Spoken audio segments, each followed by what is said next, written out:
Hi guys, how are you doing? Hoping you're doing well. Welcome or welcome back to my YouTube channel. If this is your first time coming across this channel, I hope you'll enjoy the content here and you can support the channel by subscribing. If you're a returning subscriber, welcome back. In today's video, as you've seen in the title, we're going to be talking about self-awareness, its importance, and the role that it plays in mental health. My name is Lane and I'm a counseling psychologist, and let's get right into the video. So we're going to start by asking ourselves, what is self-awareness? And self-awareness is basically just knowing yourself, just as it says, self-awareness. So it's the knowledge of the self. And how do you know if you're self-aware, or what are the questions that you should be asking yourself to know that you are self-aware? Number one is knowing the things that you want in life. What are your current goals? What are your long-term and short-term goals? What do you enjoy most in life? What do you not enjoy? What do you like? What don't you like? What are your boundaries? What are your values? What are your beliefs? So basically, that's the first question you ask yourself to know whether you are self-aware. Do you know what you want in life? The second thing is knowing your strengths and your weaknesses, knowing your strong points, knowing the things that you are weak in, knowing the things that you don't do well in. So what are your strengths? What are your weaknesses? The third thing is knowing your motivation and knowing what makes you happy. So what do you enjoy doing? What motivates you to do that thing? What are your motivations in your current life stage? What are your motivation to get to your future goals? What are your motivation to get to your short-term goals? You see. And the next thing is ask yourself what makes you happy. After knowing your motivation, ask yourself, is doing this certain thing making me happy? How am I feeling after engaging in certain activities? Yeah. So the next thing is knowing what you want to change about your life. What are the things in your life that maybe they're not impacting you so well and you'd like them to have a more positive impact in your life? Or what are the things that are currently having a positive impact in your life, and what can you do to make those things better? So know what you want to change about your life. The next thing is, do you know your achievements? As human beings, we are so quick to dwell on our weaknesses, to dwell on our failures, and we tend to forget the things that we have achieved. No matter how small they are, no matter how great they are, do you know your achievements, and how do those achievements make you feel? Do they motivate you to want to achieve other things, or are you just, yeah, I achieved that and that's it? Yeah. Next thing is ask yourself, how do you relate with others? And these are your interpersonal relationships in your day-to-day life, with your colleagues, with your fellow students, with your spouse, if you're married, with your boyfriend, with your girlfriend. How is your relationship with other people? And also, how do you relate with new people who come to your life? We tend to meet new people every day. So how do you relate with those people, with the new people that are coming into your life? The next thing is ask yourself what you need to do to improve as a person.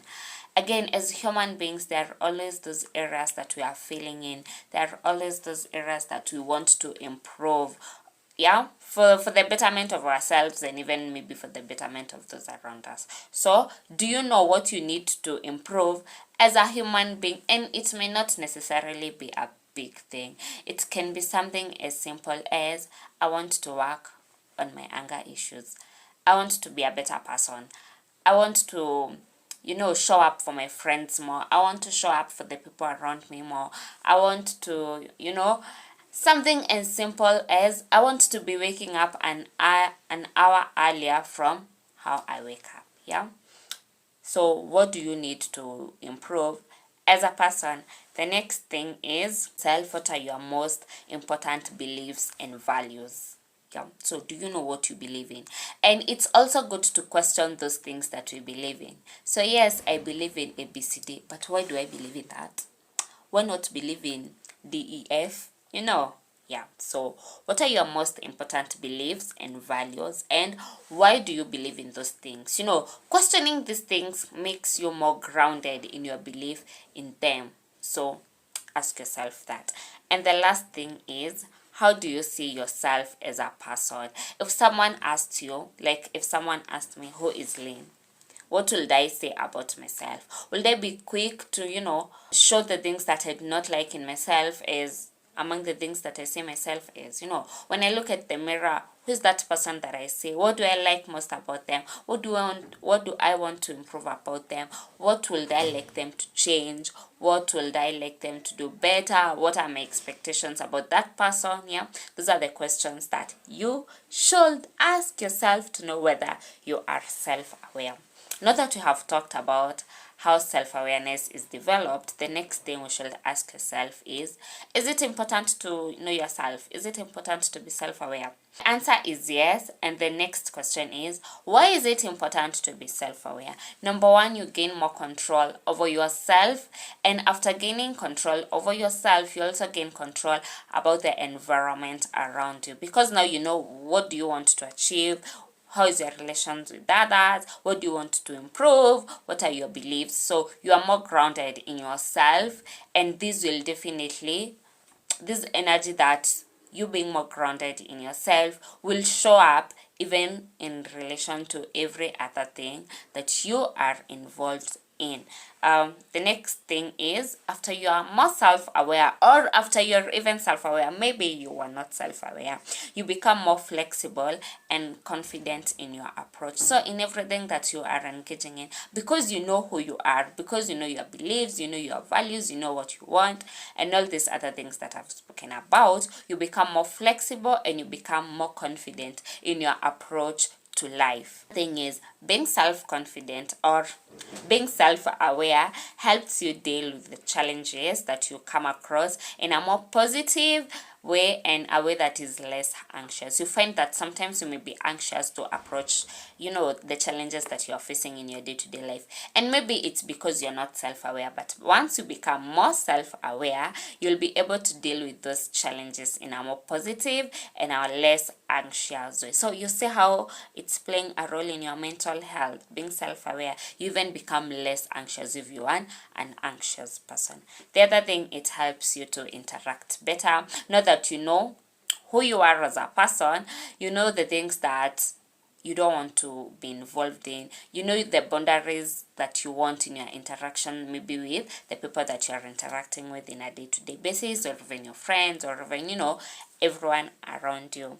And after interacting better, the next thing is that you will have better relationship with other people, and also you'll have a good relationship with yourself. Other people aside, we said that the most important person in your life is you. If you have been in this channel for a bit more, you know that is something that I oftenly say, that you're the most important person in your life. So if you're having better relationship with other people, what will be the thing stopping you from having a better relationship with yourself? Yeah. And the second last thing is that being self-aware will help you make better decisions, as you know what you want, as you know your beliefs, you know your values, you know what you stand in, you know what you stand against, you know what you don't want to entertain in your life. So you'll definitely be making better decisions.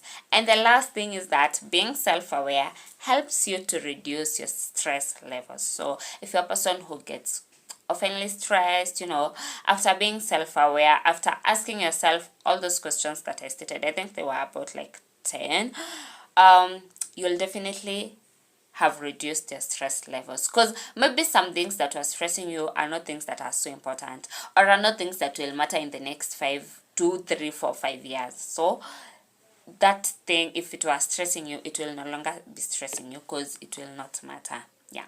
So that was it in this video. I hope that you have learned something, and I hope to see you in my next video next week. Yeah, I know there's been a sort of shift. I had said that the videos will be coming on Thursdays, but I had also said that they might be coming on Fridays. So if you don't see a video on Thursday, definitely expect it on Friday.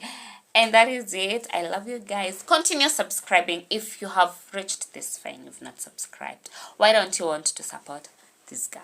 Yeah, so support by subscribing, and also hit the notification bell, so that every time I post a new video, you'll be among the first people to be notified about it.